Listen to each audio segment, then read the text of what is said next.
Ici, le titre de l'ouvrage de ce conte, c'est Le développement. Le développement. Introduction. Quand on parle du développement, on fait référence au développement d'une localité donnée. Ça peut être un quartier, une ville, un canton, une préfecture, une région d'un pays, un village, un sous-quartier, un pays, la sous-région d'un continent, voire le continent tout entier. On fait référence aussi au développement d'un individu ou d'une personne, d'une famille ou d'une localité. Le développement chez un être humain, c'est d'être instruit, de posséder une compétence et de trouver son emploi dans la société auquel il est appelé à vivre. Le développement durable, c'est l'évolution des climats des affaires d'un pays, d'un continent, d'une ville, d'une préfecture, d'une région, pour toujours. C'est le travail des habitants d'une localité donnée qui déclenche le développement d'une localité. Avoir un développement durable dans une localité, c'est de créer des entreprises performantes ou de l'emploi de qualité à la population de la localité. L'école, le centre de formation, l'université, l'entreprise participent au développement durable des êtres humains d'une localité. 1. Créativité. Une localité doit avoir des leaders, des dirigeants, etc. qui vont créer de l'emploi ou de la richesse aux habitants d'une localité. Il faut aussi une structure qui va fournir une formation de qualité aux futurs dirigeants, leaders d'une localité. Chaque localité qui existe doit identifier ses besoins quotidiens dans le souci de les répondre à l'aide de leurs œuvres quotidiennes. On a des besoins primaires, secondaires et tertiaires que les habitants d'une localité ont besoin. Ça dépend de l'évolution de la localité et le type de la localité. Chaque localité a sa nature, à savoir le village, le quartier, la ville et le pays tout entier.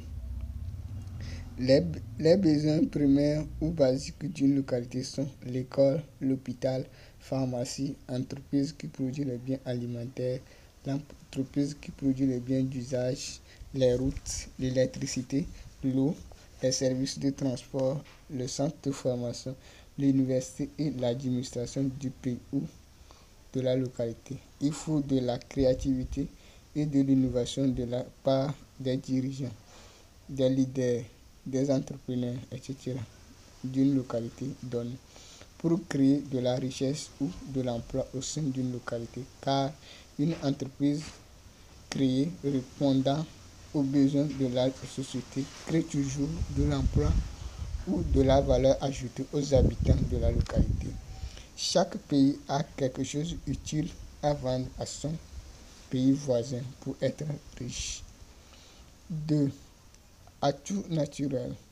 L'atout naturel est une richesse naturelle d'une localité donnée qui peut être le sujet de la création d'une entreprise au sein de la localité pour produire un bien ou un service. Ici, je vais parler des atouts de l'Afrique, plus précisément le Togo.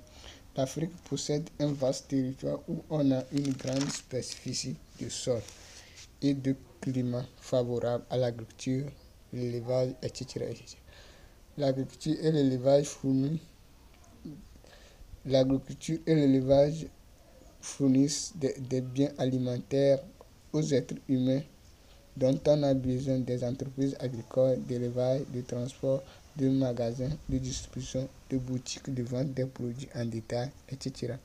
pour produire les biens alimentaires pour répondre aux besoins de la population en termes de nourriture. Les pays comme la Chine exportent le riz, les poissons, etc. vers l'Afrique pour vendre. Ces sacs de riz sont produits dans les industries ou entreprises, dans les entreprises agricoles en Chine ainsi que les poissons. Actuellement, la population demande assez de produits agricoles dont on a besoin des entreprises agricoles privées et publiques pour produire ces biens alimentaires pour répondre aux besoins de la population. Les atouts du Togo dans le secteur agricole Le Togo est un pays de l'Afrique de l'Ouest qui possède une immense compétence à la culture des plantes agricoles, à savoir le riz, le soja, le maïs, le mil, le sorgho, le haricot, l'arachide, le manioc, le piment, tomate, l'igname, le macabo, patates douces, les légumes, etc., etc. Dans le secteur de l'élevage, on a porc, chèvre, mouton, bœuf, pintade, poisson, poule, canard, dinde, etc., etc., etc., etc. 3. Former l'économie. Dans le monde, chaque continent use de ses atouts naturels pour trouver sa mission de création d'entreprises, pour créer des entreprises au sein des pays du continent, pour créer de la richesse à la population. L'Afrique peut se spécialiser dans la production des biens agricoles pour créer des entreprises au sein des pays africains et ces entreprises vont offrir aux habitants des pays africains des emplois. Il suffit que chaque pays sélectionne un nombre de produits agricoles pour créer des entreprises agricoles dans les villages africains, des entreprises de transformation des produits agricoles dans les petites et moyennes villes, les magasins de conservation des produits agricoles dans les moyennes et grandes villes pour la population et pour l'étranger. Il faut aussi des services de transport pour garantir le transport des produits et des intrants agricoles, etc., etc., etc. 4. Ressources humaines. On développe une localité ou un pays, voire un continent tout entier à l'aide des ressources humaines, c'est-à-dire les compétences qui répondent aux besoins de la localité.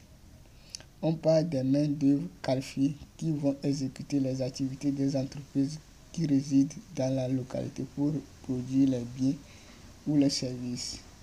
Il faut les écoles, les centres de formation, les universités, les cabinets de formation et d'expertise, etc., etc., pour fournir les connaissances et les compétences aux habitants de la localité pour qu'ils deviennent compétents et capables de travailler pour le développement de la localité. La monnaie n'est qu'un instrument de mesure ou d'échange.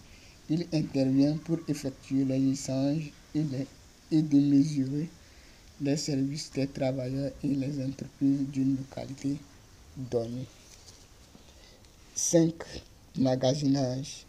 Le magasinage est le fait de stocker et de conserver un bien en grande quantité pour la distribution aux magasins qui sont hors de la localité de résidence et les boutiques qui résident dans la localité en demi-gros.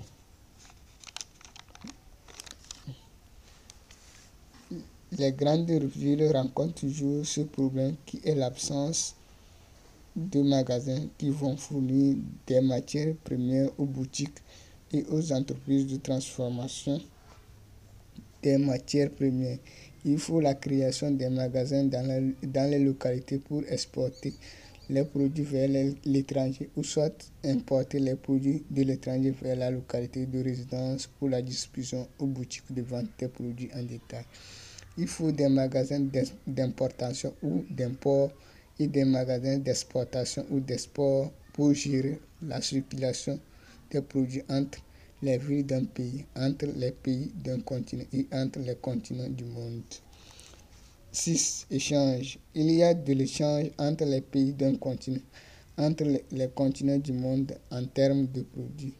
Un pays se spécialise dans la production d'un bien ou d'un service en grande quantité pour vendre aux autres pays voisins et continentaux en contrepartie d'un chiffre d'affaires à la fin de chaque jour que Dieu fait. Le territoire d'un pays voisin constitue le marché des entreprises producteurs d'un produit. On parle du balance commercial entre les pays voisins et continentaux. Balance commerciale est l'échange entre les pays du monde grâce à des différents produits que les pays du monde entier produisent. Un pays exporte toujours ses produits sur le territoire d'un pays qui est en besoin. Chaque jour que Dieu fait, les pays exportent et importent les produits pour satisfaire leurs besoins quotidiens dont il faut les magasins pour gérer ces échanges de produits entre les pays voisins. c'est le phénomène du balance commerciale. Cette compétence, le constat est que les pays riches ont créé assez d'entreprises qui offrent des emplois aux chercheurs d'emploi. Ces pays disposent également des ressources humaines qui exploitent les activités des entreprises dans le processus de production, alors que les pays pauvres n'ont pas assez d'entreprises et disposent moins de ressources humaines qui exploitent partiellement les activités des entreprises dans le processus de production. Ceci résume la situation des pays du monde aujourd'hui, car les pays riches sont des pays qu'on a assez de travailleurs, tandis que les pays pauvres sont des pays qu'on a moins de travailleurs. Les pays riches disposent des écoles, des centres de formation, des universités et des cabinets d'accompagnement de qualité qui fournissent une formation de qualité aux apprenants, aux étudiants et aux apprentis du pays, qui permet au pays de posséder des ressources humaines de qualité à chaque génération ou promotion pour un développement durable des localités du pays. Le développement durable du continent africain a besoin de plusieurs compétences. Dans le domaine des métiers, on a maçonnerie, mécanique, couture, commerce, chaufferie, électricité, bâtiment, plomberie, ferrailleur, peinture, menuiserie, aluminium, menuiserie à bois, coiffure, réparation, etc., etc. Dans le domaine des postes de travail, on a justice, agronomie, comptabilité, économie, marketing, sociologie, l'enseignement, la gestion des ressources humaines, médecine, sociologie, philosophie, lettres modernes, sécurité, journalisme, magasinage, l'informatique, géographie, physique, mathématiques, formation, secrétariat, statistique, religion, l'histoire, l'entrepreneuriat, l'entreprise, SVT, chimie, coaching, etc., etc., etc. Donc, dans les pays développés, on a des centres de formation de qualité, les universités, des professeurs de qualité et donc des entreprises qui sont à la recherche de ces diplômés pour produire leurs produits. Donc, les centres de formation, les écoles de qualité des universités fournissent des ressources humaines de qualité ou les main-d'œuvre de qualité. Donc, ces main-d'œuvre, c'est eux qui travaillent dans les entreprises et ils produisent chaque jour que Dieu fait une quantité de produits que le pays lui-même consomme d'abord et exporte vers les pays voisins. Donc, il faut ces choses dans tous les continents du monde pour pouvoir fournir des compétences pour pouvoir faire fonctionner les entreprises du continent ou du pays. 8. Fruits. La plantation est un domaine que l'Afrique doit utiliser pour créer des emplois ou des entreprises à la population africaine. La plantation est le fait de planter un arbre qui donne des fruits, plusieurs sur une grande superficie de sol, dans le souci de produire les fruits de l'arbre en question. Donc, on parle de palmeraie, bananeraie, tout ça. Donc, quand on dit bananeraie, c'est une plantation de bananes. Donc, ils produisent des bananes aux habitants d'une localité donnée. Donc, ça aussi, c'est un secteur qui peut produire de la richesse dans le continent ou dans le continent africain.